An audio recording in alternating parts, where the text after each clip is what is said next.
ചിന്ത ചെയ്യുന്നത്. കൂടാതെ എനിക്കൊരു നഷ്ടബോധമുണ്ട്.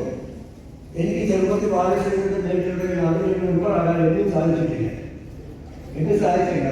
കൃഷ്ണൻകുട്ടി ഇവിടെ അവന്മാരുടെ താമസത്തിൽ നീതിയിലുള്ള കുട്ടികളുള്ള ചേർക്കൊണ്ടൊക്കെ കുട്ടി സംസാരിക്കും. അതുകൊണ്ട് ഇത്രയും കുട്ടികളെ കാണുമ്പോൾ വലിയ സന്തോഷമാണ്. ബാലയുന്ന സെക്കൻഡ് ഗൗരവമാകുന്ന ഒരു കൂട്ടായിട്ടുണ്ട്. പണ്ടത്തെ പഴയ കാലത്ത് ബാലയുന്നുണ്ട്. അവർക്കൊക്കെ എന്തുവേണ്ടി ആധുനിക കൂട്ടായ്മയും സമ്പാദ്യമായിട്ടാണ് നടക്കുന്നത്. ഞങ്ങളൊക്കെ കൊണ്ടു. അപ്പോൾ ഈ സഹകരണ സെക്രട്ടറി കൊണ്ടുവരുന്ന മണ്ണുകളിലേക്ക് ആദ്യമായി എൻ്റെ നമസ്കാരം എൻ്റെ ആശിച്ചു. മനോരമയെന്ന് പറയുമ്പോൾ എനിക്ക് പണ്ടുമുതലേ തന്നെയുള്ള ഈ ബാലരമയൊക്കെ മാസിക ജനമ അന്നത്തെ കാലത്ത് മാസം തോറും ഓരോ ശാസ്ത്ര സാഹിത്യ ലേഖനങ്ങൾ എഴുതുന്ന ഞാനാണ്. പിന്നെ സമയസമയങ്ങളിലും കത്തുകളുടെ കൂട്ടത്തിൽ മറ്റു രീതിയിൽ കിടക്കാനും കത്തുന്ന ലേഖനങ്ങൾ മറ്റു പത്രങ്ങളിൽ കൊടുത്തിരുന്നു. ജീവ മാതൃഭൂമിയെ കൊടുത്തിരുന്നു. അങ്ങനെ ഒരു ശീലമുണ്ട്. ഇപ്പോഴും ദുഷിച്ച ശീലമാണോ നല്ല ശീലമാണോ അറിയില്ല. അതിപ്പോൾ കൊണ്ടു നടക്കുന്നുണ്ട്. നിങ്ങൾക്കും ബാല്യസത്യത്തിൽ ഉണ്ടാകുന്ന ആളുകളിൽ തന്നെ ഇതുപോലുള്ള പത്രങ്ങളിൽ നിങ്ങൾ സവിസ്തരം വായിക്കണം. മനോരമ നിങ്ങൾക്ക് നിങ്ങളെ ആദ്യം വർദ്ധിപ്പിക്കാം. നിങ്ങളുടെ പഠനത്തിന് ഇടയ്ക്കിച്ച സമയം കണ്ടെത്തിയ പിന്നെ വേണമെങ്കിൽ റേഡിയോ നമ്മുടെ കൊച്ചി കോർപ്പറേഷൻ അത് വളരെ മനോഹരമാണ്. അപ്പോൾ ഇങ്ങനെയുള്ള കാര്യങ്ങളിൽ നിങ്ങൾ ശ്രദ്ധിച്ചാൽ ഇത് മഹത്തായ സംഭാവന ലോകത്തിൽ നിങ്ങൾക്ക് തന്നെ സമൂഹത്തിന് സംഭാവന ചെയ്യാൻ സാധിക്കും. ബാലസാഹിത്യത്തിൽ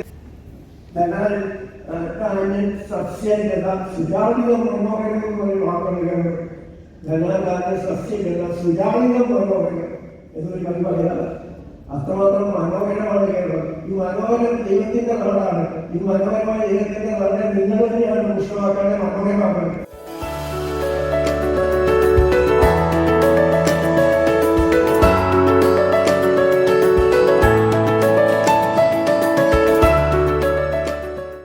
വേറൊരു സന്ദേശമാണ് നോക്കൂ, ലോകത്തിലേക്ക് നോക്കൂ എന്നുള്ളതാണ് ഈ വർഷത്തെ സന്ദേശം. അത് ആവശ്യമായിട്ട് അതിനു മുമ്പ് ഒരു കവിത കേട്ടു. ഞാൻ എന്താണെന്ന് വെച്ചാൽ ഇത് പറയുന്നത് കവിതകളിലൂടെ വേണം കുട്ടികളെ പഠിപ്പിക്കാൻ, അവരെ ഉത്തേജിപ്പിക്കാൻ. കവിതയാണ് നമ്മൾ തുടങ്ങുന്നത്. സാഹിത്യത്തിന്റെ മുഴുവൻ ആരംഭം കവിതയിലാണ്. കുട്ടികൾക്ക് അക്ഷരജ്ഞാനം കൊടുക്കുന്നത് മുതൽ നമ്മൾ കവിത അക്ഷരജ്ഞാനം കൊടുക്കുന്നത് മുതലല്ല. പണ്ട് നമ്മൾ താരാട്ടുപാട്ടുകളുടെ കുട്ടികൾക്ക് കൊടുക്കുമായിരുന്നു.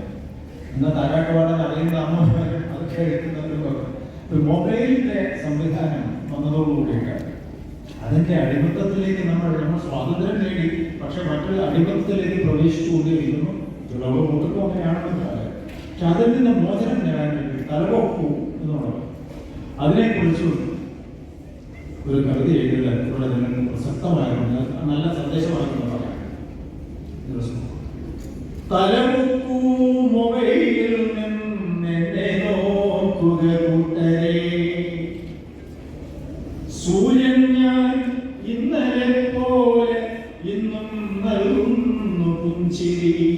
സൂര്യൻ പറയുകയാണ് പ്രഭാതത്തിലെ തലമുക്കൂ മൊബൈലിൽ നിന്നെ നോക്കുക കൂട്ടരെ, സൂര്യൻ ഞാൻ ഇന്നലെ പോലെ ഇന്നും നൽകുന്നു പുഞ്ചിരി. സൂര്യൻ യാതൊരു ഭാവഭേദവുമില്ല.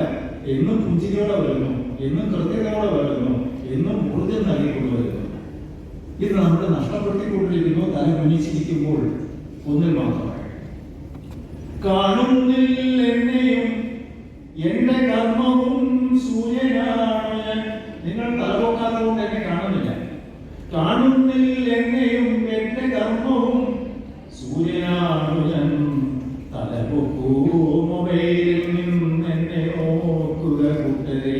സൂര്യൻ പറയാണ്, അല്ലയോ കുട്ടികളെ, അല്ലയോ ജനങ്ങളെ, നിങ്ങൾ തലപൊക്കൂ, എന്നെ നോക്കൂ. എന്റെ പ്രവർത്തനം, എന്റെ കർമ്മം എന്താണ്?